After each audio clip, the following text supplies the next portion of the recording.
The last video was on left atrial spontaneous echo contrast, and this video is on left atrial thrombus.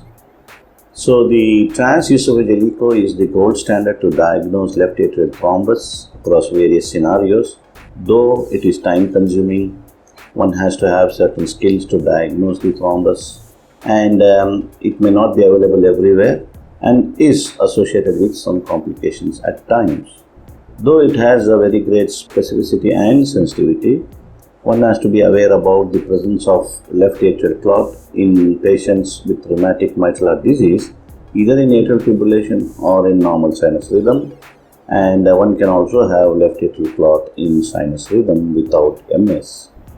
So in patients with mitral stenosis, those who are having established atrial fibrillation, dilated left atrium, age more than 40 years, history of previous thromboembolism, and shear velocities within the left atrium being low are predisposed to formation of the thrombus. And as I told you in the last video, patients with mitral regurgitation do not form left atrial thrombus because of high shear velocity. There is also a classification system for LA thrombus, and you can refer to this article. So in this transthoracic echo of a patient with severe mitral stenosis, you will find a large thrombus that is emerging out of the LA appendage into the left atrial cavity.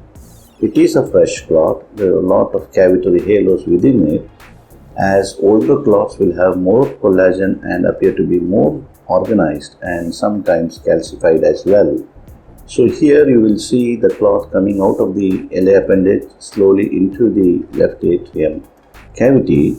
In this patient who has severe mitral stenosis, as you can see, the tips are very much calcified, the commissures are fused, and in a standard parasternal long axis view, you will not be able to see the clot. You are not seeing the clot, rather, you are seeing the calcified tips of the mitral valve.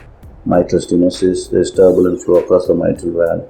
The aortic valve is profiled and appears to be normal. And in the apical four-chamber view, as you tilt the probe posteriorly, you will be seeing the clot. It is rather free from the superior LA or the roof of the LA, and gently or slowly coming into the cavity of the left atrium, and is seen only when the probe is tilted posteriorly. Now in this, again, the four-chamber view, you will see the caudal calcification or the calcification extending from the tip of the leaflets to the subvalvular apparatus, and the clot is rather not seen in the left atrium.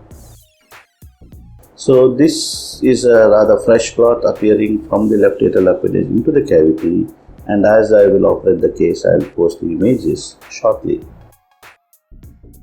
Thanks for watching.